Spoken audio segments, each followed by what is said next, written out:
Moi, quand j'ai dit, j'ai interviewé Philippe Lachaud, il y a plusieurs personnes que je connais, qui sont très sympas par ailleurs, mais qui m'ont dit, Philippe Lachaud, je t'aime pas, quoi.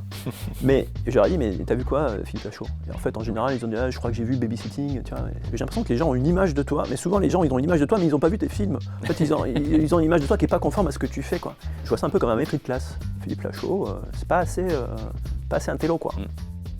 Écoute, c'est difficile pour, tu vois ce que je veux dire, Ouais. pour moi de le... Peut-être.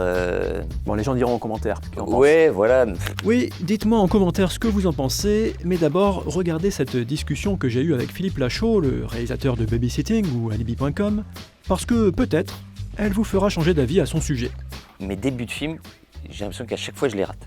Vous allez voir, je discute avec lui de la façon dont il conçoit ses comédies, en essayant de comprendre pourquoi, en attendant la sortie ce 4 février de son 7e film, Le Marsupilami, chacun de ses films précédents a cartonné au box-office. Ce qu'on cherche, c'est des explosions de rire. Allez, c'est parti pour une discussion sur le cinéma qui ne ressemble pas forcément à une interview sur le cinéma. Pour être transparent, avant de faire cette interview, je discutais, alors il y a David qui est à la caméra, et qui David. il me disait qu'en fait dans les affiches, le jaune, c'était un marqueur de comédie. Et que c'était une chance en fait que le Marsupilami soit jaune, parce que tout de suite, quand tu mets du jaune dans une affiche, tout de suite les gens, alors je ne sais pas pourquoi, ça fait comédie, quoi. T'as pas que le jaune, t'as aussi souvent les fonds blancs. Bah là, c'est Marsupilami, c'est ça. T'as le bleu aussi souvent. Alors j'ai vu Nicky Larson, c'est très bleu. Et alors, Nicky Larson, Babysitting, 2, c'était du jaune. Alibi, c'était un peu rouge. Alibi.com, c'était fond blanc avec carte de visite rouge. Ouais. Effectivement, t'as des codes comme ça.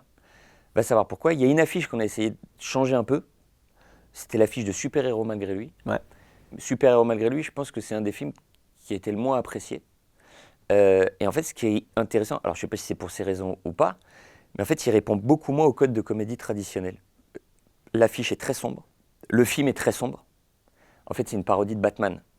Donc, on tourne beaucoup de nuit. Moi, j'ai un costume noir et c'est beau. Enfin, moi, j'adore, tu vois, c'est stylé. Mais c'est moins comédie. En fait, il faut que la proposition soit claire. Que si les personnes voient sur un arrêt de bus, dans la rue, marchent, en fait, tu sais ce que tu vas voir. Super Héros malgré lui, je pense que c'était trop... Tu savais pas... Enfin, c'était moins clair. Là, c'est clair, c'est fond blanc, c'est nous, Jamel, le Marsupilami. Il y a eu combien d'essais? Énormément. Genre, environ? Énormément, je sais pas. On a dû voir peut-être 30 ou 40 propositions avant. On se rend pas compte, hein, quand on voit l'affiche, nous. Bah non. En fait, si tu veux, ceux qui avaient fait l'affiche, au début, n'avaient pas vu le film. Ah oui. Tu vois, donc ils nous ont fait des propositions que je trouvais hyper stylées, mais mortelles, tu vois. Je disais, putain, ça claque, mais ça faisait pas comédie. T'avais l'impression d'un espèce d'Indiana Jones avec l'œuf qui était là, tu sais, avec des ombres sur le visage, une ambiance derrière, hyper mise. Ça claque, hein, ça claque. Mais tu vends pas le bon film, en fait. Donc, je veux bien qu'on parle de la bande-annonce du Marsupilami. Tu vas partir en Amérique du Sud pour faire une croisière. Il y a un piège? Et me ramener un colis en France. Il y a moins de contrôle en bateau qu'en avion.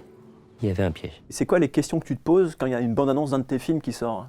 Alors écoute, c'est une très bonne question déjà, Aymeric. Parce que la bande-annonce est un exercice extrêmement complexe et périlleux. Dans le sens où, sur 1 minute 30, tu dois essayer de donner envie à un maximum de gens de voir ton film, sans trop en montrer, en ayant le temps de raconter une histoire, et quand c'est une comédie, et qu'en plus ce soit drôle. Sauf que quand tu racontes une histoire, ça prend du temps, qui n'est pas forcément drôle. Il faut essayer de claquer des vannes cohérents avec l'histoire que tu essaies de raconter, qui ne sont pas toujours tes meilleurs gags. Et tu es dans ce truc de quel gag tu crames, tu vois. Ah oui. Est-ce que tu crames tes plus grosses cartouches? Est-ce que tu les crames pas?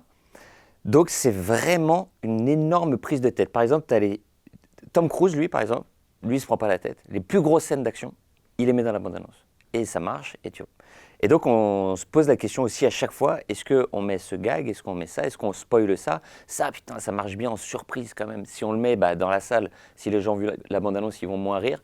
Donc c'est vraiment une prise de tête. Par exemple, pour le Marsupilami, on était impliqué dans la bande-annonce, on a dû faire 85 versions. Ah ouais? 85 versions. Ça a pris des mois et des mois et des mois, parce que on essaie de la montrer à un maximum de gens, on l'a fait, on la montre. Lui, il a... et ce qui est horrible, c'est quand ça ne fait pas l'unanimité. Ouais. C'est-à-dire que tu vas avoir 10 personnes qui vont te dire « ouais, c'est bien », 10 personnes qui vont te dire « c'est naze », t'as envie d'aller voir le film. Non. Et surtout, la difficulté du Marsupilami, Je suis désolé, je te fais des réponses très longues. Hein. Ah mais T'en moi, feras ce que tu veux. moi j'ai le temps, hein. Il faut faire des réponses, prends le temps que tu veux. Et la difficulté du marsupilami, c'est que faut essayer de plaire quand je dis plaire un maximum de gens, avec un film comme Le Marsupilami, c'est d'autant plus important que, évidemment, c'est un film qui s'appelle Le Marsupilami. Donc, tu veux que ce soit un film qui séduise les plus petits, Bah oui. donc les enfants, que leurs parents ne soient pas gênés de voir le film avec eux. Ok, donc envoyer un signal, ce film-là, vos enfants, vous pouvez les emmener, parce qu'on a fait des films avec un humour parfois un petit peu irrévérencieux. Donc il faut rassurer les parents de ces enfants, que les enfants, ok, il n'y a pas de problème, sans perdre ceux qui aiment bien nos films habituels, ou des fois un humour qui peut aller un petit peu plus loin, en les rassurant, en disant, il y en a aussi pour vous. En fait, vous inquiétez pas, tout le monde va être content. Le film, en tout cas, on a essayé de l'écrire là-dedans, et après, il faut essayer de le retranscrire dans la bande-annonce pour rassurer tout le monde et donner envie à tout le monde, ce qui est extrêmement dur. Est-ce que par exemple, tu t'es posé la question, est-ce qu'il faut montrer le marsupilami? Comment le montrer dans la bande-annonce? Première question. Bah oui. À la base, moi, je voulais jouer sur la frustration, c'est-à-dire ne pas montrer le marsupilami. Qui arrive assez tard dans le film d'ailleurs. Qui arrive, c'est ça. En fait, il arrive à un tiers du film. Ce qui est souvent les codes des films avec les créatures. Enfin, souvent, tu as la petite scène de début pour jouer un peu avec la frustration, et après, tu prends ton temps. Bon, bah, voilà. Déjà, première question, teaser. Est-ce qu'on fait un teaser avant une bande-annonce? Ah oui. Première question. Le problème du teaser, c'est encore plus dur que la bande-annonce. C'est-à-dire qu'un teaser, ça va faire 30-45 secondes. Comment tu donnes envie sur 30 ou 40 secondes aux gens d'aller voir un film? C'est-à-dire que si tu fais un truc de 30-45 secondes, là, tu vas être obligé de viser quelqu'un. Une cible, comme on dit. Tu vois ce que je veux dire? Là, jamais tu vas pouvoir parler à tout le monde sur 30-45 secondes. Ouais. Donc, c'était encore plus dur. Donc, on a dit, non, venez, on fait bande-annonce directe. Et après, limite, on fera peut-être d'autres petites capsules, tu vois, des petits teasers plus tard. Mais d'abord, venez, on met la bande-annonce, comme ça, on explique l'histoire à tout le monde. Parce que moi, je pars du principe, les premières images que tu vois, les premières secondes, le spectateur se dit direct, ok, c'est de la merde, ou ok, j'y vais, ou ah, tiens, peut-être. Les premières secondes. Donc, si tu rates ton teaser, Ouais. qui est très très dur à faire, 30-45 secondes, pour rattraper les gens derrière, c'est mort. C'est-à-dire que tu sors les rames, tu as des gens, ils ne verront jamais la bande-annonce s'ils ont vu que le teaser. Le teaser, c'est ce qui sera le plus diffusé au final. Parce que c'est celui qui est lancé le plus tôt, qui va partir sur Internet. Ah oui. Et donc pour rattraper ceux Qui va être commenté sur Internet. qui va être le plus commenté, où les gens vont donner la couleur. C'est bien, c'est de la merde. Ou peut-être. Tu vois. Donc on a pris le parti de se dire, bah, on fait une bande-annonce, comme ça on raconte un semblant d'histoire, on essaie de mettre des vannes, et on montre un petit peu le marsupilami du coup. Je tiens à dire que c'est pas tous les metteurs en scène ou tous les artistes qui sont impliqués dans la bande-annonce. Hein. Ouais. Certains, ça les intéresse pas. Certains peut-être sont pas conviés. J'en sais Oui, rien. oui. Toi, tu peux te Mais- permettre à Et ton moi, niveau. nous, c'est impossible. Depuis Babysitting, hein. Toutes les bandes-annonces, on a participé à toutes les bandes-annonces. Alors, j'ouvre une parenthèse parce que la bande-annonce de Babysitting, ce qui est marrant, c'est qu'effectivement, tu l'as dit, donc c'était Universal, c'était un studio américain qui avait foutu une musique qui n'était pas dans le film. Mm. Et j'ai lu, ou j'ai vu, je ne sais plus, en préparant cette interview, que tu disais que ça avait sans doute participé au succès du film, cette musique qui a été rajoutée. Là, j'imagine qu'à l'époque, c'était ton premier film, tu avais moins de pouvoir pour... Bien sûr. En fait, il y avait une efficacité avec cette musique. C'était Can't Hold Us, Macklemore. Ouais. Et en fait, ça envoyait une énergie. Et en fait, le film, c'est vrai qu'il y avait une vraie énergie dans Babysitting. Je sais pas, peut-être notre envie folle de faire du cinéma. Et en fait, cette musique, elle bastonnait. Et ils avaient fait un essai avec cette musique. Et c'est vrai que le rythme, enfin, il se passait vraiment quelque chose. Donc, on a eu la chance qu'ils investissent sur ce morceau. C'était extraordinaire. Mais dès la bande-annonce... Parce qu'il fallait payer. Bah, c'est très cher. Les musiques de bande-annonce, souvent, sont plus chères que pour les films. Ah ouais? Ouais. Je me rends pas compte, ça coûte combien? Tu as tous les prix. Tu as vraiment tous les prix. C'est-à-dire que tu peux... En fait, c'est par droit. Si tu veux, quand tu achètes des musiques dans un film ou dans une bande-annonce, tu payes deux choses. Tu payes les personnes qui ont composé le morceau et les personnes qui ont interprété et joué le morceau. Ok. Donc, c'est deux droits. À chaque fois, c'est le même montant. Okay, donc, tu vas te retrouver, si tu t'en sors bien, avec 5 000 plus 5 000, Ouais. mais tu peux monter à 20 000 plus 20 000. Ok. 40 000 plus 40 000. Ouais, là, c'était quand même Ça votre peut premier être film, énorme. enfin ton premier film. Ouais. Et effectivement, C'est un vrai investissement. Ouais, tu te dis... Donc ils ont vraiment assuré et ce morceau était vraiment impactant et je pense qu'il a vraiment participé à donner envie. La musique, enfin, tu le sais, hein, c'est, comme on dit, c'est 50% de l'image, mais en fait c'est la vérité, c'est vrai, parce que la même scène avec des musiques différentes et surtout, tu remarques qu'une musique connue, parce que c'était le tube du moment à l'époque, Macklemore, quand tu as un morceau référencé connu, en fait, ça te chope beaucoup plus. Ça rassure. Ça rassure et ça t'attrape beaucoup plus. Alors figure-toi que je savais qu'on allait se voir, hein, donc j'ai un peu préparé, et j'ai appelé aussi des gens qui te connaissent, alors, plusieurs personnes d'ailleurs, et on m'a dit que tu écrivais et que tu écrivais en pensant à des musiques. Ce qui peut être casse-gueule parce qu'après il faut avoir les droits quand même. Je sais que Tarantino par exemple il avait écrit la fameuse scène de Reservoir Dogs de l'oreille là, en pensant à la musique, puis après il s'était retrouvé emmerdé parce qu'il l'avait mis dans le scénario et du coup les gars quand ils ont vendu les droits ils ont dit ah, bah, c'est dans le scénario, on va pouvoir demander cher. C'est vrai ça ou pas que tu penses à la musique? C'est très vrai, j'ai d'énormes playlists et j'adore la musique, je suis fan de musique de film. Ouais. Et j'écris énormément en musique, c'est vrai. Parce que ça permet ça t'inspire des couleurs de scène, ça t'inspire et donc bah forcément c'est le piège, comme tu dis, c'est que tu écris ces musiques. Des fois tu vas mettre ces musiques, parce que quand tu fais le montage, tu n'as pas encore la musique de ton film, parce qu'il ne faut pas la musique avant de voir les images. Donc tu vas mettre ces musiques en musique référence, on dit. Ça permet malgré tout aux compositeurs de la musique du film de leur donner la direction.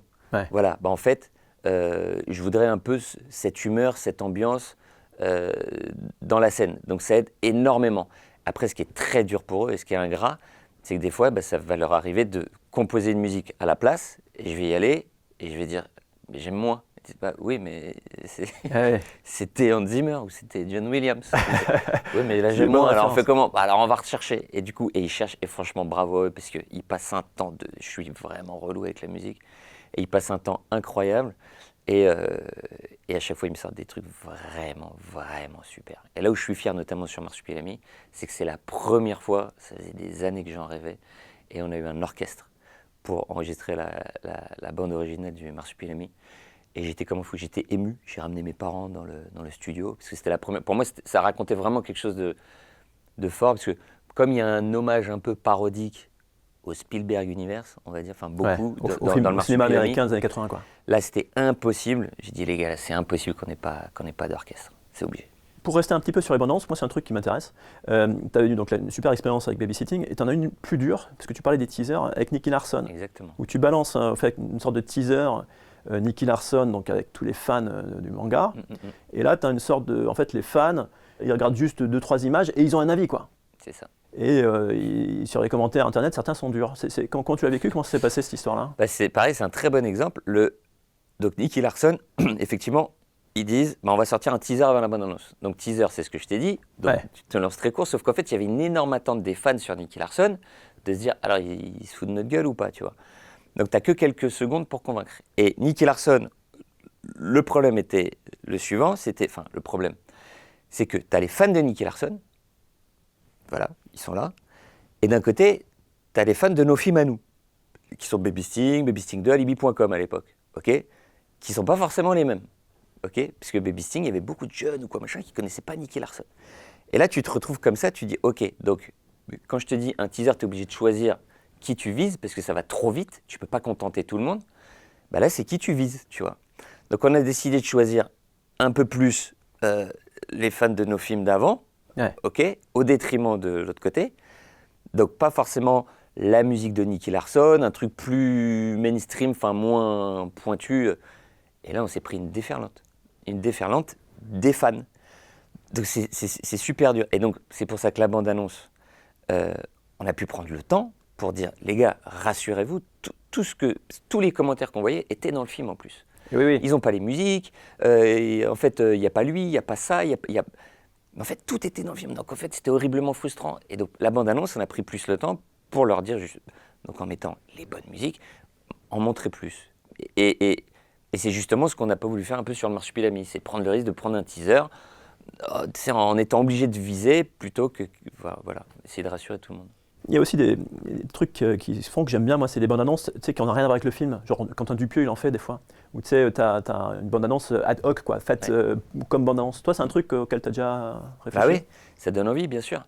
Ça donne envie. C'est un budget supplémentaire. C'est un budget supplémentaire, sauf que tu vas montrer ça, et pareil, ça va plaire et ça va pas plaire, tu vois. Moi, j'adore, hein. Je trouve l'exercice formidable. Tu vois, là, par exemple, hier, je découvre la bande-annonce du prochain Spielberg. Ouais. Ouais, m'a hypé de dingue. Ouais. Tu comprends rien. Tu sais pas ce qui va se passer. Mais juste le son, l'ambiance, et évidemment Spielberg, qui revient au fantastique, qui revient au film, visiblement peut-être d'extraterrestres ou de créatures, ça hype de fou, tu vois. Donc c'est génial, mais ouais, peut-être que ça correspond plus à des genres qui sont pas la comédie. J'ai l'impression que la comédie, les gens ont quand même besoin de savoir un peu de quoi ça parle, ce que ça raconte, tu vois. Et souvent, pour installer des gags, enfin pour essayer de choper un rire, tu es obligé d'installer un peu, en fait. Ouais. Bon. Tu parlais tout à l'heure, est-ce qu'il faut mettre les gags dans la bande-annonce? Il y a un gag qui est très drôle qui est à la fin de la bande-annonce. Ça se rapproche. Aidez-moi, je suis coincé.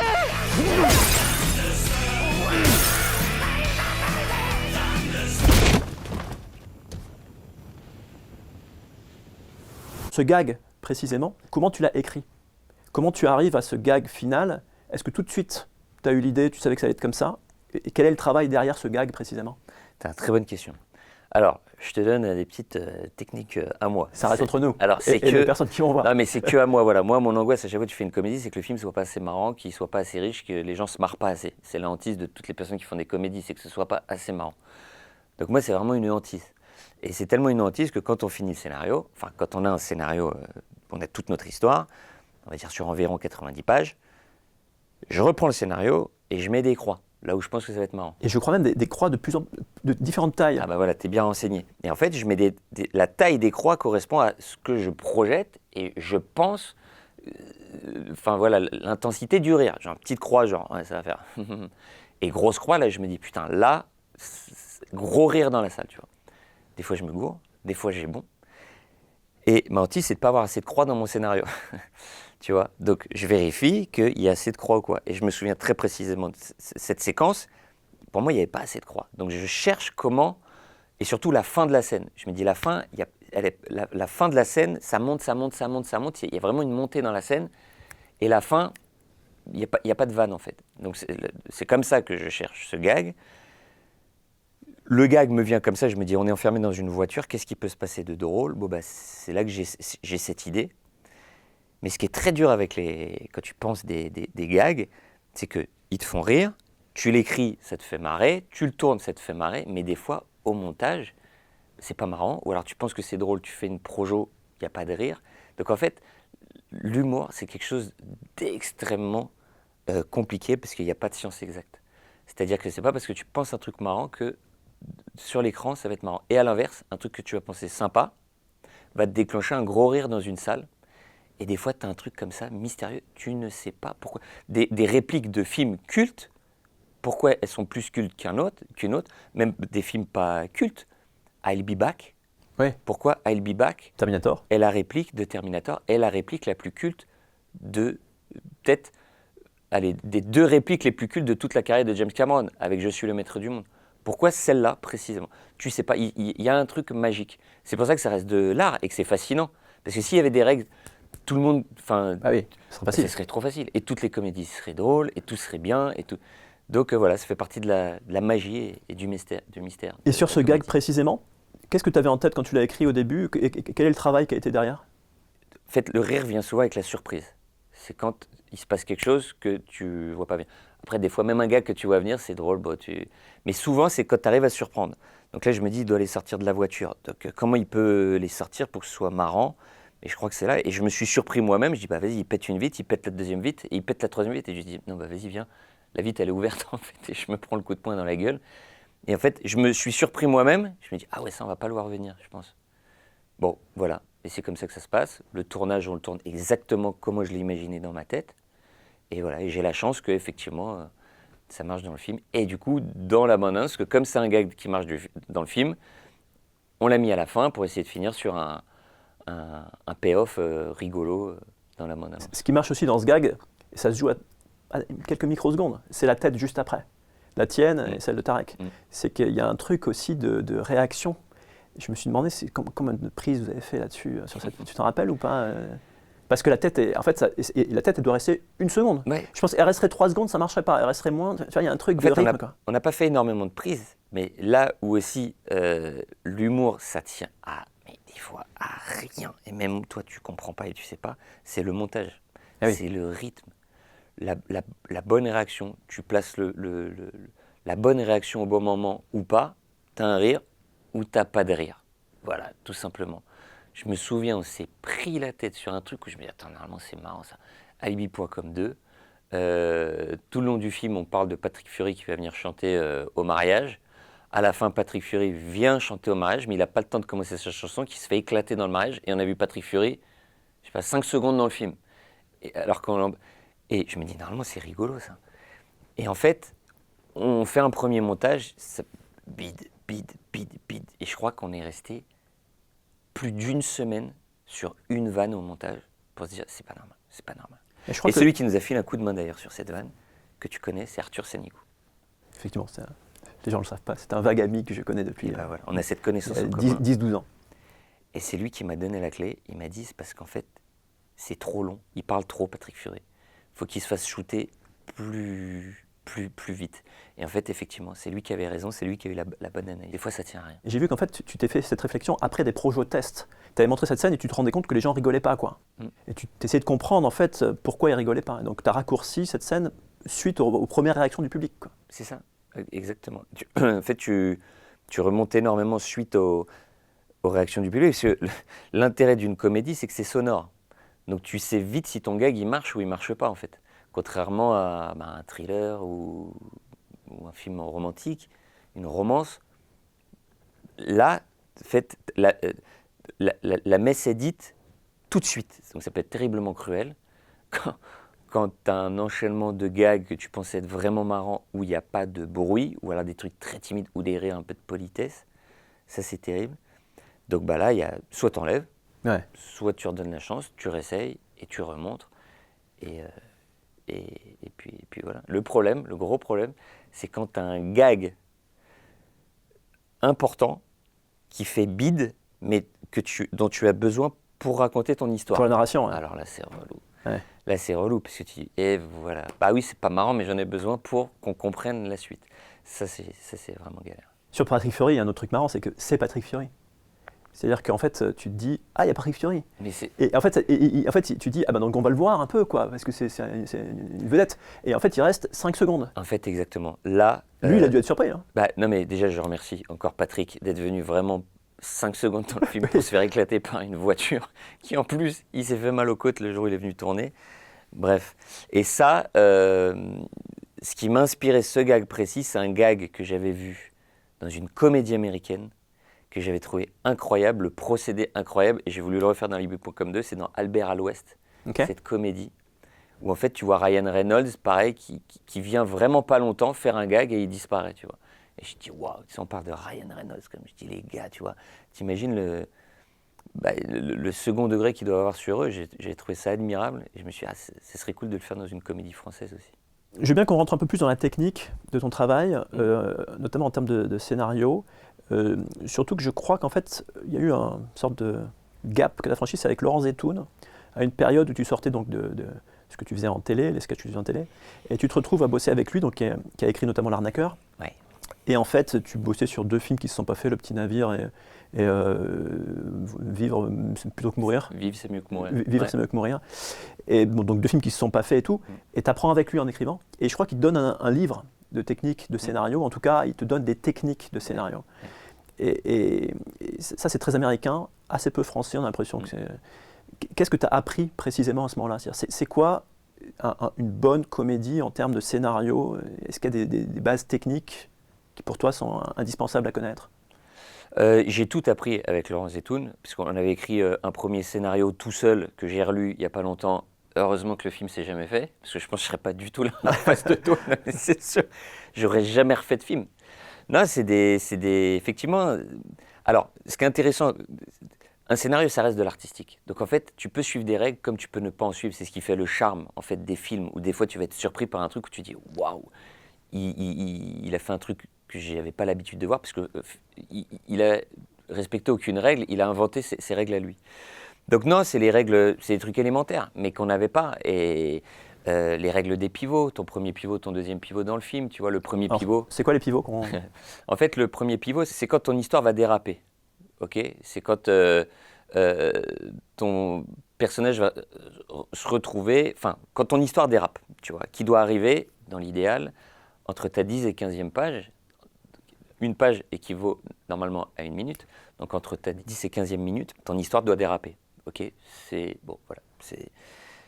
Donc c'est ce qu'on essaye de faire à chaque fois. Baby Sting, ça dérapait à la 17e minute. J'étais un peu vénère. Je dis putain, c'est long, les gens. Bon, au final, c'est passé quand même, tu vois. Ça peut aller jusqu'à 20 minutes, on va dire. Mais t'en as qui suivent pas du tout ce procédé. Hein. Nous, c'est celui qu'on suit. C'est marrant ce que tu dis, j'ouvre une parenthèse, c'est parce que j'ai chronométré, j'ai regardé en fait tes derniers films, plus que tes premiers. En fait, au bout de 10 minutes, les enjeux sont faits, les enjeux sont posés. Sur le Marsu, effectivement, je crois que ça arrive à la 10e minute. Même à Libby.com, même, Ouais. En fait, les personnages sont caractérisés, il y a les antagonismes et tout, et c'est très clair. C'est au bout de 10 minutes, il y a le pitch, il y a ça, tac, tac. Et donc, en fait, je ne savais pas par contre que c'était aussi mesuré, mais... Le truc, c'est que, tu sais, quand je te dis, on essaie d'être le plus drôle possible, par exemple, ce qui m'emmerde, c'est que mes débuts de film, j'ai l'impression qu'à chaque fois, je les rate. C'est-à-dire que tout mon début de film, à chaque fois, il me saoule parce que je le trouve moins drôle que le reste. Et pourquoi ? Parce qu'en fait, il faut placer ton histoire, il faut l'installer. Et en fait, c'est très dur d'installer en étant marrant. Donc, on essaie de le faire, mais souvent, je me dis, putain, le début, souvent, de mes films, j'ai hâte qu'il passe parce que je trouve pas c'est rigolo. Parce qu'en fait, tu mets en place. Et donc, pour mettre en place, ça prend du temps. Donc, tu as ce premier pivot. Tu as les trucs d'évolution de personnages qui sont élémentaires, enfin, que tout le monde connaît. Que le personnage au début n'est pas le même qu'à la fin. Bah, c'est bien s'il apprend quelque chose, s'il évolue, s'il change, tu vois. Ça reste intéressant que ce soit pas le même au début qu'à la fin, effectivement. Le deuxième pivot, qui est un peu souvent le All is Lost, c'est-à-dire que tout est foutu pour le personnage. Si je te prends Babysitting, par exemple, le premier pivot, c'était quand l'enfant et le babysitter ont disparu. Ouais. Ah bah là, c'est la merde.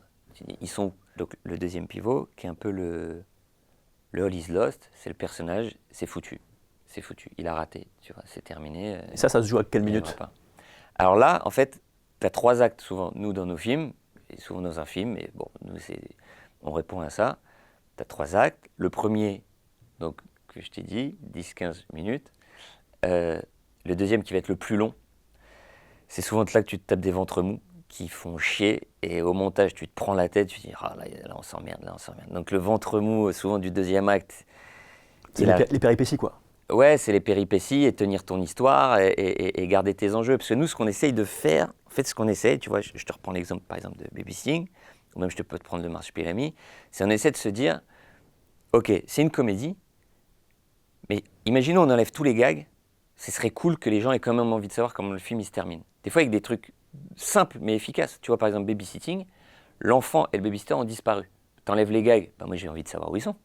C'est con hein, mais tu poses une question. Ils sont où ? Tu vois, bah regarde la fin du film si tu veux savoir.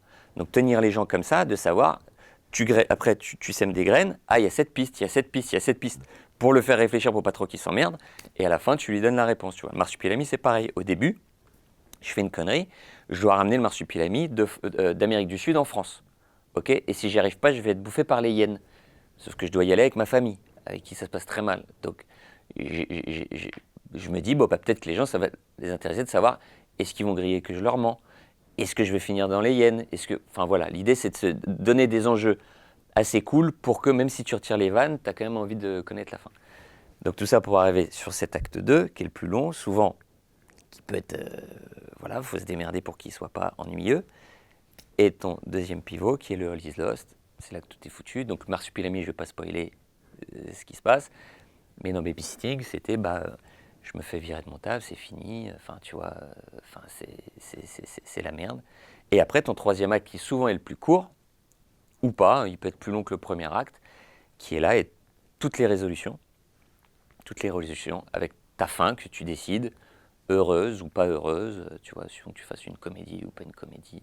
Il y a d'autres trucs, hein. Bien Mais sûr. voilà, on va dire c'est les plus. On donne les bases. Voilà, Et puis on navigue là-dedans, j'entends bien. Mais et tes films font 1h30 en général, 1h30, 1h45, quoi, Ouais. mais pas plus, jamais 2 heures, ce qui est le cas de l'essentiel des films aujourd'hui, qui sont très longs. Toi, non. Comédie, c'est très dur. Ah ouais, tenir un rire sur 2 heures. En fait, c'est dur. la comédie repose tellement sur le rythme. Ouais. C'est-à-dire que tu vois Le Parrain, c'est génial. C'est génial, ça fait 3 heures, mais c'est parce que c'est l'ambiance que tu aimes bien. C'est comme les westerns, tu vois. Il était une fois dans l'Ouest, ce qui est génial, c'est cette ambiance qu'ils te mettent avec les temps, les silences, le fait d'installer. Tu vois ce que je veux dire ? Ça joue sur ça. La comédie, c'est l'inverse. En fait, il faut que ça aille vite. Ta, ta, ta, ta, c'est le rythme, tu vois. Et ma comédie la plus courte, c'est Baby Sting, 1h21. Et la plus longue, c'est le Marsupilami. Ouais. Mais alors, pourquoi la plus longue? Parce que le Marsupilami, la priorité, c'est une comédie, mais C'est je voulais que... 1,45, c'est ça? Non, le montage final, je crois que c'est une 34, une 36, donc peut-être avec le générique, tu arrives peut-être pas loin d'une 40. C'est la plus longue, mais pourquoi? Parce que ça me tenait à cœur de mettre des ingrédients autres que la comédie dedans. C'est-à-dire que la relation entre l'enfant et le Marsupilami, je voulais qu'il y ait une vraie part de tendresse, voire même d'émotion peut-être à la fin, pour la scène finale. Et dès que tu veux rentrer dans la tendresse, l'émotion, les sentiments, là c'est l'inverse. C'est là qu'il faut que tu étires. Il faut que tu joues les temps, il faut que ce soit plus long, il faut que tu prennes le temps. Sinon, l'émotion, elle passe pas du tout. Donc c'est l'inverse de la comédie. Donc c'est pour ça que c'est plus long, parce que je voulais que ce soit une comédie avant tout, mais qu'il y ait un petit truc en plus. Il y a un risque quand même avec toutes ces techniques-là, c'est que je trouve que tes films sont du coup très scientifiques, presque les scientifiques de la vanne, mais rien ne déborde, rien ne dépasse, c'est-à-dire tout est carré. Par exemple, Babysitting 2, moi qui ai vu pas mal de films, au début, quand on montre une araignée très méchante, dans mon esprit, je me dis, cette araignée très méchante, on va la voir après. On appelle ça, nous, les vannes préparation paiement. Ouais.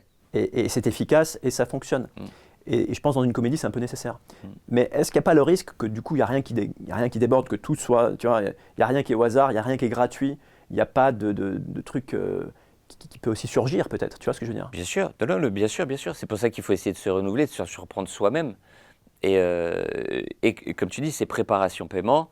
C'est pour ça qu'on essaie maintenant, Baby Sting 2, c'était mon deuxième film, d'essayer de les maquiller un peu au mieux, pour que tu le vois peut-être un peu moins venir. Mais bien sûr, c'est un risque, et c'est pour ça que c'est important d'essayer, tu vois, sur les prochains films qu'on fera, de se renouveler pour surtout pas lasser les gens, parce que ça aussi, c'est une hantise, c'est essayer de surprendre pour pas lasser les gens. Ça fait quand même 10 ans que tu tiens. Et par ailleurs, il y a un autre truc aussi dans tes films, c'est que c'est des films à pitch. Ouais. C'est des pitchs. Ah, ça, c'est important. C'est très important. Et c'est pour ça que le Marsupilami, on a mis autant de temps à l'écrire aussi. C'est parce que comme c'est une franchise, on ne trouvait pas le pitch et le concept qu'on pouvait aussi fort qu'on pouvait avoir dans Baby Sting ou dans Alibi.com. Et c'est pour ça qu'on a... Mais j'adore effectivement les films à pitch. J'adore le... C'est quoi le pitch du Marsupilami alors? Bah, là, tu vas me piéger parce que justement, le Marsupilami, c'est un peu particulier. C'est un peu particulier. Le pitch n'est pas conceptuel comme les films qu'on a pu faire avant. Tu vois, en fait, c'est un autre film. C'est un film plus d'aventure, plus familial, qui est pas le... Moi, quand je dis j'aime bien les films à pitch, comme on dit, c'est les films que tu peux faire dans un ascenseur. Tu as le temps de donner envie. Tu croises le producteur, tu lui dis je vais vous faire l'histoire de... Mais là, le concept de ce film, je pense qu'en fait, le concept, c'est le Marsupilami. C'est l'histoire qu'on a faite avec le Marsupilami. Je pense que c'est ça la force du film. Sur ce Marsupilami, effectivement, le film est plus familial que les précédents. Il y a des blagues, à mon avis, que les enfants ne comprennent pas. Et donc, il y a plusieurs niveaux de lecture. C'est que les adultes comprennent. Il y a des petites pilules bleues, par exemple. Un enfant va voir une pilule bleue. Un adulte va faire le raisonnement derrière. Et du coup, les enfants peuvent le voir. Ce n'était pas le cas sur tes films précédents. Et il se trouve que j'ai vu que, par exemple, tu avais revu Babysitting 2. Et tu te disais, il y a beaucoup de grossièreté. Et je crois que c'était parce que tu as eu des enfants, tu as eu un enfant, que ta vision de tes films précédents a changé. Ça, c'est une réflexion que tu as eue d'être plus familial sur ce film-là? C'était primordial. Alors, effectivement, pour avoir revu Baby Sting 1, Baby Sting 2, en fait, nous, à la base, quand on fait Baby Sting 2, on est des jeunes. Enfin, en fait, on ne pense pas du tout que les jeunes vont autant accrocher sur le film. Nous, on est dans un truc, ça va être les gens de notre âge, tu vois, je sais pas, 25, 30, 35, 40, tu vois. On est dans un truc, vraiment, ça va parler aux gens de notre âge. Et en fait, on ne pensait pas du tout que les petits et les jeunes, comme c'est un Baby Sting avec un gamin de 10 piges, qu'ils allaient autant s'approprier le film. Et effectivement, pour l'avoir revu après, des années plus tard, c'est très grossier, si tu veux. Alors, je pense que c'est ce qui a fait aussi peut-être que ça marche, tu vois. Mais je pense qu'on aurait pu se passer de certaines grossièretés gratuites dont il n'y avait pas besoin. Ça aurait été le même film en enlevant certains gros mots, tu vois. Bon, voilà. Pas les gags. Hein. Les gags, je les assume et il n'y a aucun problème, tu vois. C'est d'ailleurs ce que retiennent souvent plus les petits. C'est-à-dire que la scène de saut en parachute de Vincent Dezania qui saute tout nu avec son zizi qui flotte en l'air. Il y a toujours des gens nus chez toi. Toujours, c'est la marque. Et alors nous, évidemment, dans la salle, c'était peut-être le plus grosse explosion de rire pendant le film, mais les petits, c'est marrant parce qu'ils ont l'impression d'avoir vu le truc qu'ils n'avaient pas le droit de voir. Eh oui. Donc eux, il y a le petit côté, tu vois, bon voilà, un peu comme dans Marie à tout prix à l'époque, tu vois, avec la mèche de Cameron Diaz. Mais dans Marsupilami, c'était évident que, si tu veux, là, on savait, contrairement à Baby Sting 1, Baby Sting 2, là, on savait que ça allait s'adresser aussi aux enfants. Donc évidemment, il y avait un cahier des charges, pas de gros mots, sauf le méchant qui doit dire peut-être un ou deux, mais voilà. Faire attention avec la sexualité, contrairement à d'autres films où effectivement...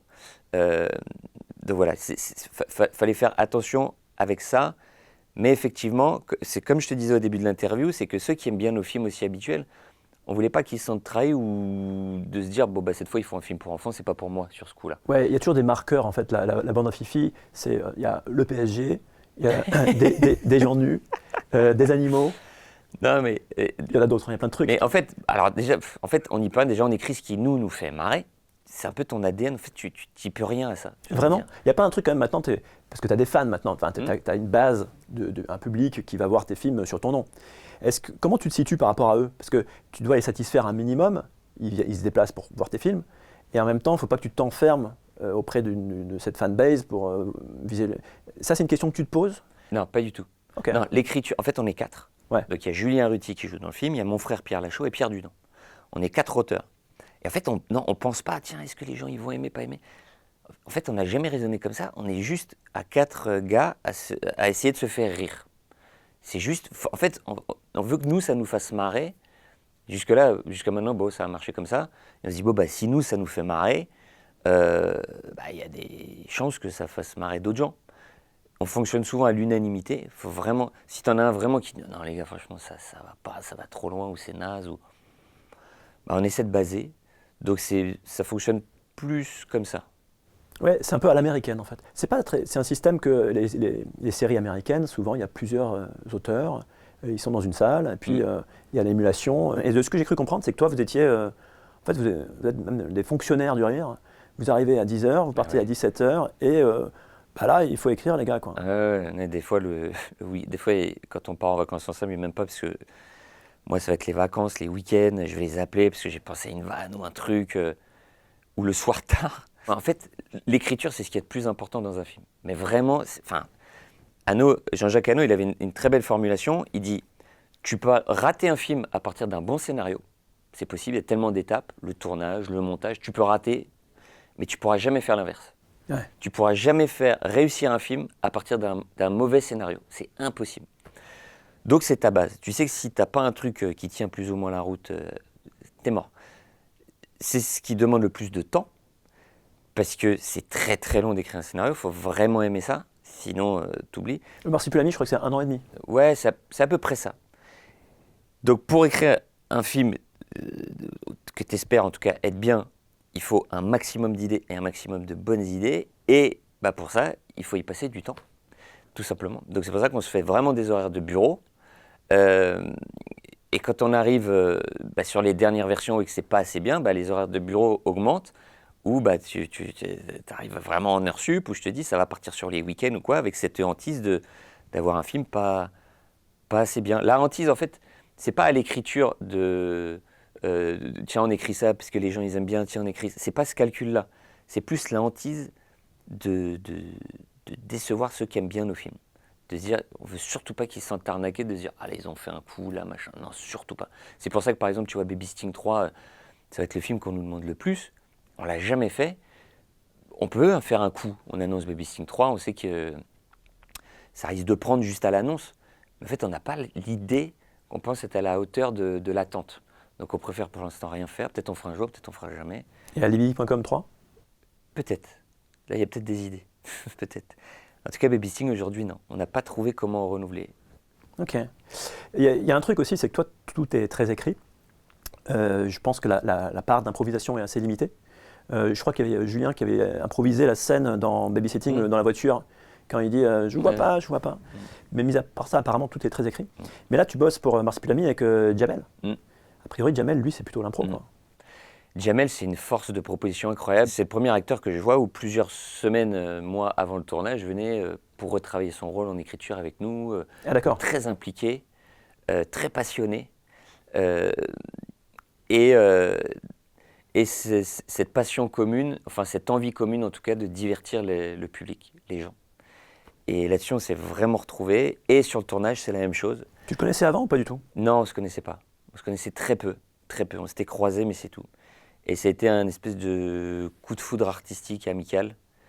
C'est-à-dire que sur le plateau, c'était pareil. Moi, je l'appelais le soleil. Déjà, sur un tournage, il faut se dire que Jamel, ce qui est incroyable, tu tournes en Thaïlande, il va y avoir je ne sais pas combien de techniciens, c'est impressionnant. Ils vont peut-être être 50, c'est incroyable. Il va dire bonjour à tout le monde avec la banne. En fait, il te met une humeur sur le plateau qui déjà irradie tout le monde. Tu vois, c'est, voilà, donc le soleil, je l'appelais le soleil. Et aussi, artistiquement, quand il va arriver, on va faire ce que moi j'ai en tête. Donc on va tourner ça, il va suivre. Et après, il va essayer les versions à lui, effectivement, où il va essayer de rajouter des choses, sa patte à lui, enfin voilà, son ADN qu'on connaît tous. Hein. Et après, moi, je vais piocher là-dedans, ce qui est une vraie chance pour un metteur en scène. C'est comme ça que vous travaillez, c'est-à-dire les premières prises, c'est les tiennes, Ouais. et à la fin, tu dis, ben vas-y, maintenant. Ouais, amuse-toi, vas-y, propose, on essaye des choses. Faut toujours essayer, tu vois, faut toujours essayer. Et après, bah, on garde, c'est bien, c'est pas bien, mais au moins on essaye. Et ça fait plus de richesse dans les rushs. Alors, après, évidemment, Jamel, il se trouve qu'il était acteur dans Marsipulami d'Alain Chabat. C'est-à-dire qu'effectivement, alors, il peut avoir une sorte de confusion qu'on va résoudre ici. C'est-à-dire qu'en fait, ce film n'est pas une suite du film d'Alain Chabat avec Jamel. Je crois même qu'Alain Chabat devait figurer dans celui-là. Je ne me trompe pas. Qu'est-ce qui s'est passé? À un moment, un tout petit truc, mais c'était encore plus confusant. En plus, lui était, pour le coup, très très pris sur Astérix. C'est la série d'animation. Ouais. Qui était Donc, sur Netflix, je crois. Qui était sur Netflix, ça. Donc, non, c'était un petit peu compliqué. Mais effectivement, l'idée, nous, c'était de ne pas faire une suite au film d'Alain Chabat, pour différentes raisons. Déjà, essayer de s'éloigner d'Alain Chabat, parce que quand tu passes derrière Alain Chabat, c'est dur. C'est pas que c'est dur, c'est... Alain Chabat, c'est un génie. C'est une icône, tu vois tout, enfin, à quel point il a marqué toute notre époque en termes de comédie. Le nombre d'œuvres cultes qu'il a fait, donc tu peux pas te comparer à Alain Chabat, c'est pas possible. Donc je voulais être le moins comparé possible à Alain Chabat. C'est pour ça qu'on n'a pas fait une suite, on a fait un reboot, on a dit on part de zéro. On fait une toute nouvelle histoire et on va faire notre version, comme tu as eu déjà des franchises avec différents réalisateurs, tu vois, je sais pas moi, les King Kong, même les Spider-Man, tu vois, c'est la même franchise mais avec différents réalisateurs. Bon bah là voilà, on va faire notre version du Marsupilami. Donc le point commun c'est le Marsupilami, puisque ça s'appelle Marsupilami évidemment. Et après, il y avait la question de Jamel. Et en fait, Jamel, là où ça trahit un peu, effectivement, le coup du reboot, c'est qu'en fait, c'est une décision un petit peu égoïste, c'est que moi, je suis absolument fan de Jamel, et ça faisait des années que j'ai rêvé de tourner avec lui. Et il se trouve qu'on est invité dans un parc d'attractions très connu, avec un célèbre Gaulois, tous les deux, et on se retrouve avec notre plateau repas, et je me retrouve face à lui, et j'ai pas résisté. Et je lui ai dit, écoute, Jamel, voilà, on va faire notre version du Marsupilami, on reprend la franchise. Et j'ai pas résisté, je lui ai dit, est-ce que t'embarques avec nous, est-ce que ça te branche, tu vois? Et il était partant tout de suite. Et donc moi, rêvant et je suis pas tout seul, toute la bande, hein, on rêvait de tourner avec lui, donc j'ai dit, bah c'est pas grave, Jamel sera aussi avec nous dans l'aventure, et ce sera l'opportunité pour nous de enfin pouvoir faire un film avec Jamel Debbouze. Sur Chabat, en fait, je vais être franc, moi, Chabat, en fait, le Marsipulami, j'avais eu l'impression que ça n'avait pas marché au box-office. En fait, pas du tout, ça a fait plus de 5 millions d'entrées, mais pourtant, quand je pense à Chabat, c'est pas le premier film qui me vient. Il y a évidemment son Astérix, il y en a d'autres, mais... Et puis par ailleurs, effectivement, il a une super image. Alain Chabat, et à juste titre, c'est un mec très drôle, et ses films sont très réussis et tout. Toi, je trouve qu'il y a un malentendu, c'est-à-dire que j'ai l'impression que les gens ont une image de toi, mais souvent les gens ils ont une image de toi, mais ils n'ont pas vu tes films. En fait, ils ont une image de toi qui n'est pas conforme à ce que tu fais, quoi.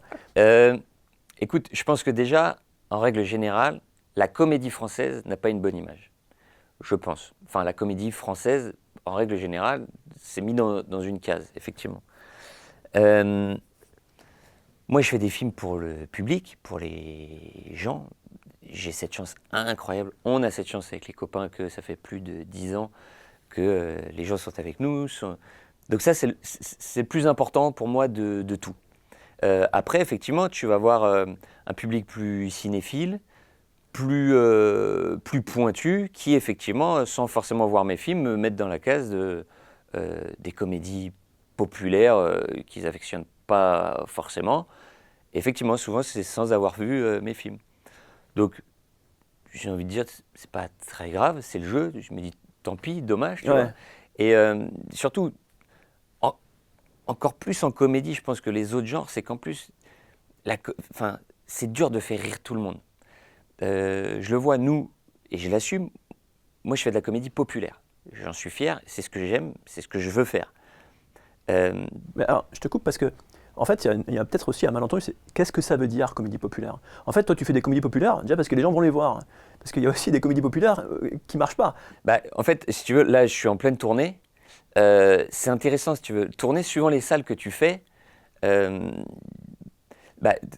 En province, par exemple, nos films marchent très fort en province. Nos films vont souvent moins marcher à Paris, tu vois. C'est pour ça que je t'ai dit un public des fois plus cinéphile, parce que de base, ils vont peut-être être moins attirés par ce genre de film, tu vois. Donc c'est comme ça. Après, est-ce que ça me touche ou pas? Pas plus que ça. Évidemment, tu préférerais plaire à tout le monde, mais rares sont les artistes qui plaisent à tout le monde. Ça arrive, hein. Ouais, mais alors, C'est très rare. peut-être que tu n'iras pas là-dedans, moi je peux y aller. C'est-à-dire, moi, quand j'ai dit, j'ai interviewé Philippe Lachaud, il y a plusieurs personnes que je connais, qui sont très sympas par ailleurs, mais qui m'ont dit, Philippe Lachaud, ouais, je t'aime pas, quoi. Mais je leur ai dit, mais t'as vu quoi, Philippe Lachaud? Et en fait, en général, ils ont dit, je crois que j'ai vu Babysitting, tu vois, Babysitting, c'était en 2014. Hein. Moi, je vois ça un peu comme un mépris de classe. Pour moi, il y a un truc quand même de... en fait, effectivement, on est à Paris, tout ça, et puis Philippe Lachaud, c'est pas assez intello, quoi. Écoute, c'est difficile tu vois ce que je veux dire, Ouais. pour moi peut-être. Bon, les gens diront en commentaire, peut-être, ce qu'ils en pensent. Ouais, voilà. Mais effectivement, je sais que ce public plus pointu, comme tu dis, pourrait voir, il est arrivé, tombe sur un de mes films ou se retrouve dans un de mes films pour telle raison. Regarde, là, Marsupilami, peut-être certains vont y aller avec leurs enfants, ce qui est déjà arrivé là en avant-première. Et effectivement, je vois des gens qui me disent j'y serais pas allé, mais en fait, je me suis rendu compte que, que les gens aiment ou pas notre cinéma, ce qu'ils peuvent pas remettre en cause, c'est notre sincérité avec laquelle on l'a fait, tu vois. C'est-à-dire que moi, je suis passionné par ce que je fais, je suis passionné de cinéma. Et j'essaie de faire rire les gens. Parce qu'il y a aussi quelque chose. Je pense que ça dépend aussi beaucoup de là où tu vois le film. C'est-à-dire, si tu vois, nous, on fait des films calibrés pour les salles de cinéma, pour les voir avec du gens, avec du public, parce que nous, ce qu'on veut, c'est les rire. Et c'est ça. En fait, c'est comme un spectacle vivant que tu vas voir un one-man en spectacle avec du monde ou un one-man seul devant ta télé. Et donc, ces gens-là, je pense pour beaucoup aussi, ont peut-être découvert mes films à la télé. Ça n'a pas le même effet en fait. C'est-à-dire que nous, ce qu'on veut, ce qu'on cherche, et moi là où je prends mon plus grand plaisir, c'est d'entendre les gens, ce qu'on cherche, c'est des explosions de rire même. Et c'est sûr que quand tu vois un film dans une salle avec 500, 600 personnes, 700, on fait même des salles de 700 personnes, putain, t'es pris dans un truc, tu vois ce que je veux dire? Ouais. Et nous, on fait des films en réfléchissant aux salles de cinéma. Si t'es tout seul comme ça, vas-y, je suis dans ton canapé, t'es comme ça, tu cherches, tu dis tiens, je vais regarder Lachaud, tiens, son dernier film, tac. Évidemment, tu regardes 5-10 minutes, tu es dans une ambiance comme ça, tu bases le film, forcément. Parce que c'est pas fait pour ça, tu vois. C'est pas destiné, c'est pas pour ça que tu vois le film à la télé, forcément tu vas pas aimer. Mais en tout cas, je pense, pour ces gens-là, apprécieraient plus le film pour lequel, en tout cas, il est fait à la base. Moi, je me suis fait la réflexion, parce qu'avant cette interview, j'ai regardé tes films à la suite, et je me suis fait une réflexion, c'est que, en fait, ce que ça me rappelle, moi, mais en fait, c'est le cinéma muet. C'est-à-dire, rien que la bande-annonce du Marsupilami, c'est des gags visuels, des gags de situation, tout ça, assez peu de jeux de mots, parce que c'est très français les jeux de mots. Toi, c'est un peu, c'est de l'humour visuel, quoi. Il n'y aurait pas de son, je pense que ça marcherait. Toi, alors je sais pas si tu aimes le cinéma muet ou quoi, si ça te parle ou quoi, mais... Alors là encore, c'est quelque chose, je pense qu'on ne choisit pas. C'est parce que là où nous, effectivement, notre inspiration, c'est l'humour visuel. Et alors, j'adorerais faire beaucoup plus d'humour de texte, hein. C'est beaucoup moins cher. Oui. Mais franchement, je rêverais d'avoir le talent de Francis Weber qui te fait le dîner de con dans un appartement, il te tient le film et c'est un chef-d'œuvre absolu. Je rêve de savoir faire ça. En fait, tu choisis pas ce que tu sais faire, j'ai l'impression. Donc nous, c'est vrai que c'est l'humour visuel. Aujourd'hui, c'est ce qui fait un peu notre ADN, mais c'est quelque chose qu'on ne choisit pas. C'est comme ça. Dans le générique de fin de Babysitting, ton premier film, tu remercies, tu dis que ce qui t'a donné envie de faire du cinéma, tu cites Pierre Richard et Terence Hill. Et Francis Weber. Alors, je crois que c'est pas dans la phrase, mais en gros, c'est Pierre Richard, parce que c'est Pierre Richard de Francis Weber, avec Le Fugitif, Les Compères, La Chèvre. Il y a un truc d'ailleurs qui m'a frappé, c'est que Francis Weber, donc Le Dîner de cons, les films, en fait, lui, son humour, c'est souvent des duos. C'est-à-dire que tu as le méchant, le gentil, tu as Depardieu, Pierre Richard, même visuellement, ça se voit. Toi, c'est des films de bande. C'est un humour un peu différent. Faire vivre 4 personnages, est-ce que c'est pas plus difficile que faire vivre 2 qui ont tout de suite des oppositions? Alors, c'est possible. C'est possible. Lui, pareil, c'était ce qui l'inspirait, c'était à chaque fois le buddy movie, le duo. Et nous, c'est vrai qu'on est une bande, mais après, je trouve que ça donne aussi, ça donne une richesse. Ce qui est chouette, c'est que, tu vois, par exemple, je te prends le Marsupilami. Souvent, j'ai le rôle du clown blanc, tu vois, le personnage auquel le public va pouvoir s'identifier et suivre l'histoire, le mec, entre guillemets, normal, tu vois. Et souvent, ce personnage n'est pas le plus marrant, parce qu'il répond à une normalité. Mais ce qui est chouette, c'est que ce personnage va permettre aux autres d'avoir des personnages plus fous, plus barrés, et avec des traits de comédie plus forts. Et ça me permet le fait d'avoir une bande, d'en avoir plusieurs. Je prends Le Dîner de cons, évidemment, Villeray, chef-d'œuvre, il a un gars, il met tapis sur Villeray, c'est lui qui déclenche tous les rires. Et nous, ce qui est chouette, ce qui est plus pratique, on va dire, en écriture, c'est que je vais avoir le personnage d'Alban Ivanov, qui va pouvoir m'amener un humour un peu plus noir, un peu plus caustique, ce qui est super. La comédie de Juju, de Julien Ruti, inspiré justement du Dîner de cons d'ailleurs. Voilà, ils vont Jamel, le côté plus peut-être un peu plus cartoon, je sais pas, il a un côté de Funès, Jamel. Et en plus, c'est marrant parce que c'est toi qui interprètes finalement le moins drôle. Toi, tu fais avancer le récit, quoi. Oui, absolument. Oui. Ce qui me va parfaitement, hein. C'est-à-dire que, et on voit l'inverse d'ailleurs, quand je vais jouer dans un film de Tarek, écrit par lui, il va se donner le rôle du clown blanc, et moi, il va me donner un personnage plus haut en couleur, tu vois. Ouais. Là, je vais m'amuser à faire le con. Mais moi, ça me dérange pas du tout, tu vois. Je te prends le Ben Stiller, tu vois, dans Marée à tout prix, pareil, il subit. Les personnages qui subissent, parce que même si mon personnage est pas marrant, il va faire que subir pendant le film. Et ça reste marrant. C'est quoi ça? Le marsupilami. Règle numéro 2.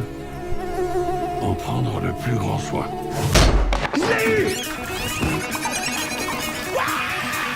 Il y a un truc dont je voulais te parler pour le marsupilami, c'est le marsupilami. C'est-à-dire, en fait, j'imagine qu'au début, tu dis, alors, ça va être quoi? Une peluche? Un effet numérique? Un truc? C'est quoi les questions que tu t'es posées pour le mettre à l'écran? Écoute, moi, je suis un enfant des années 80. J'ai grandi avec ces films. Ma période préférée, je pense, en termes de cinéma, ça va être les années 80-90. Peut-être parce que j'ai grandi avec ça, tu vois. Et donc, effectivement, le premier film que j'ai vu de ma vie, c'est E.T. Tu vois, je te prends même Gremlins. Tous ces films-là, en fait, je trouve, avaient un charme un peu perdu, je trouve, depuis les effets spéciaux entièrement numériques. C'était le fait de refaire la créature en vrai, tu vois. C'est-à-dire que E.T., même si tu voyais des fois que c'était une marionnette ou Gizmo, il y avait un charme, je pense, inégalable, tu vois. Et le fait de mettre uniquement des images de synthèse, je trouve, peuvent parfois créer un peu de distance avec le spectateur. En tout cas, moi, c'est l'effet que ça peut me donner parfois, tu vois. Je me dis, de toute façon, je sais que la créature n'existe pas. Là, elle existe, donc ça donne un charme. Le fait qu'elle soit organique permet, même pour jouer, c'est-à-dire que tu joues, tu as vraiment une créature dans les mains. Enfin, il y avait beaucoup de scènes avec un enfant, ce qui, lui, évidemment, l'a énormément aidé, le fait de pouvoir le porter dans les bras, s'adresser à lui. En plus, avec un procédé complètement dingue, c'est-à-dire que c'est donc un animatronique, une petite peluche, 26 moteurs dans la tête, animé avec un iPad. Une personne a un iPad devant le visage et va répondre à toutes ces mimiques, en fait. Incroyable. Avec une télécommande en plus, quand même, pour les oreilles et la truffe. Mais c'était fascinant. Qu'on comprenne bien, c'est-à-dire que sur le tournage, c'est une sorte de peluche qui est retravaillée en post-prod. Comment ça fonctionne précisément? Alors, tu as la peluche qui te sert de base. Okay. Pour bouger les bras, tu as quand même des petites baguettes avec des messieurs en bleu que tu effaces après. Et c'est quand les scènes, par contre, vont partir dans des scènes d'action où le marsupilami est très physique, tu vois, il va sauter dans tous les sens. Dès que tu es battu, là, les images de synthèse prennent le relais parce que tu ne peux pas faire autrement. Mais moi, le mot d'ordre était le suivant, c'était tout ce qu'on peut faire avec le vrai, on le fait avec le vrai. Moi, je veux qu'on ait le vrai au maximum. C'est très important pour moi. Et c'était pour un effet de réel, c'était un hommage au film des années 80, C'était un tout, c'est comme je te dis, moi je trouve que ça apporte en termes de ce que ça raconte, ça donne plus de charme, je trouve, plus d'âme. Je trouve que ça donne plus d'âme au personnage et au film. Et en même temps, au passage, un hommage. C'est vrai. Il y a un truc, c'est que l'humour vieillit, parfois vite. Ouais. Il y a des comédies qui ont fait beaucoup rire avant et qui Ouais. font... Est-ce que tu penses que tes films vieilliront bien? Est-ce que c'est une question que tu te poses? Ça, c'est impossible à savoir. Et je pense que personne ne peut le dire. Tu vois, pour en avoir parlé avec Gérard Jugnot, Oui, qui était dans Babysitting, qui était dans... qui fait un clin d'œil aussi dans Marsupilami.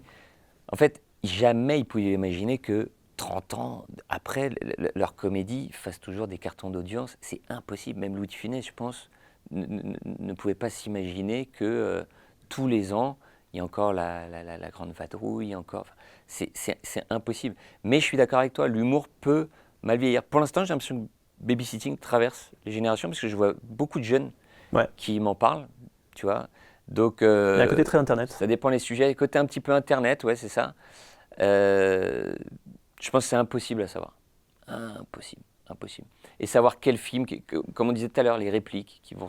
Je pense que personne ne peut savoir. Je l'espère, évidemment. J'espère que ça vieillira bien et que les générations futures apprécieront, mais je sais pas. Là, il y a Marsupilami qui sort, mais si on se projette dans le futur, alors régulièrement, tu dis que tu aimes les thrillers. Peut-être qu'un jour, j'aimerais bien me tester, juste pour moi me tester, sur l'écriture du thriller, effectivement. Parce que ça me passionne, ça me fascine. Vraiment. Peut-être, un jour. C'est-à-dire qu'aujourd'hui, moi, acteur et réalisateur, moi, ce qui m'anime, ce qui me plaît, ce qui me passionne dans la vie, c'est d'entendre des gens dans une salle de cinéma rire. Vraiment, moi, je veux faire ça toute ma vie. mais franchement. Mais après, à côté, peut-être un jour, j'aime tellement le genre du thriller. Ça fait vraiment partie des films qui m'ont donné... Genre lesquels tu préfères? Moi, mon thriller ultime, c'est Seven. Ah ouais, Fincher. Non, mais Seven, ça doit être, peut-être mon film préféré ou mon top 3 des films préférés. Parce que c'est une claque. De toute façon, les films où tu te souviens, où tu étais assis dans le cinéma, la salle et tout, précisément, alors que c'est aussi vieux, généralement, c'est bon signe. La réal, l'ambiance, le scénario, c'était une claque. Mais bon, il y en a d'autres qui m'ont mis des claques incroyables, tu vois. Mais en tout cas, ouais, s'essayer un genre scénaristique, peut-être le thriller. Parce que j'aime surprendre, en fait. J'aime, tu vois, se dire, t'emmènes à gauche, j'adore. Il y en a très peu français. Il y a Ne le dit à personne, de Canet. Ouais, c'est extraordinaire, Ne le dit à personne. C'est génial. Guillaume revient avec Karma, j'ai hâte de voir. C'est un thriller. Il revient au thriller, j'ai hâte de voir. Ouais. Bon, on arrive au bout de cette discussion. Je te remercie du temps que tu nous as consacré. C'était passionnant, merci à toi. Et puis, bonne chance au Marsupilami. Ouais, c'est gentil. Merci. Merci, mec.